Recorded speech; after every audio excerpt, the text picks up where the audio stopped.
Vamos a abarcar el punto número 3 de nuestro temario. El tema se titula Educación y Política en Grecia. Vamos a hablar en este video específicamente de los modelos de Homero y Hesíodo durante la época griega. Ya vimos en el primer video, en Introducción a la Educación, que la educación ha tenido diversas etapas. Entonces Homero y Hesíodo abarcan lo que es la etapa arcaica o la etapa antigua, que es Grecia, que incluye del siglo XIX al siglo VIII a.C. Ellos dos son los precursores de los modelos educativos como tal, y hay que tener en cuenta un aspecto fundamental. Los modelos económicos los modelos educativos de estos filósofos se contraponen por una sencilla razón. Homero era un filósofo de clase acomodada y Hesíodo era el gobernante en ese momento de una parte de Grecia, por lo cual sus ideas son contrapuestas. Vamos a primero estudiar lo que es la obra de Homero.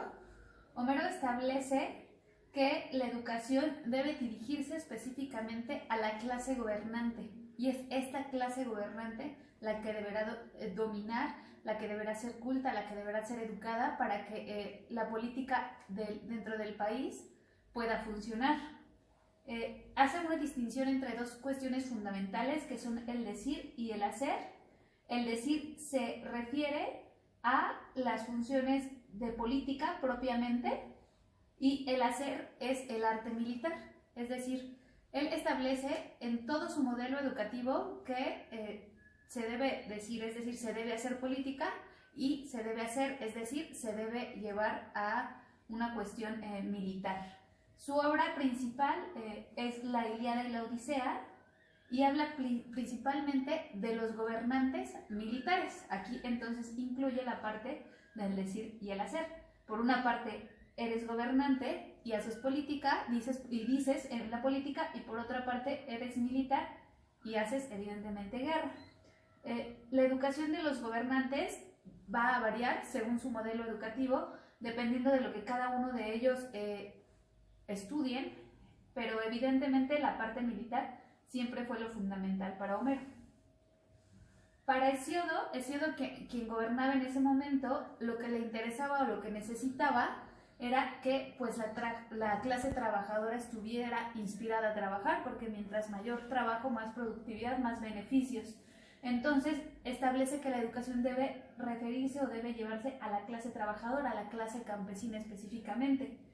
Su obra se denomina Los trabajos y los días, y se basa en la moral y la sabiduría del campesino, es decir, en los trabajos que realiza el campesino, porque para él la fuerza de trabajo era lo que predominaba. De hecho, tiene una frase célebre que voy a leer de manera textual, que dice lo siguiente: el trabajo no es vergüenza, vergüenza es la ociosidad. Si trabajas, bien pronto el ocioso te envidiará. Apenas tengas una ganancia, ten respeto y consideración a tu ganancia. En tal situación, el trabajo es la única cosa justa. Entonces, ya vemos aquí las diferencias principales, ¿no? Mientras Homero establecía o enfocaba que la educación iba dirigida a la política y a la parte militar, Hesíodo establece que la educación debe dirigirse completamente a la cuestión del trabajo, e inclusive establece que el trabajo tiene una ponderación moral superior. Mientras más trabajes, moralmente eres mejor visto, eres mejor aceptado. Entonces, como podemos darnos cuenta, pues se contraponen los modelos. Uno se dirige a la clase gobernante, otro se dirige a la clase trabajadora, y pues cada uno de ellos tendrá sus beneficios y sus perjuicios. Sin embargo, finalmente Aristófanes contrapone los dos modelos educativos.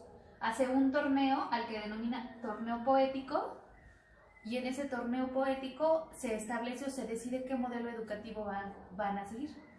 Tanto en ese momento como de manera posterior, durante la Edad Media, el modelo educativo que se sigue, inclusive ya casi hasta la edad contemporánea, es el modelo homérico.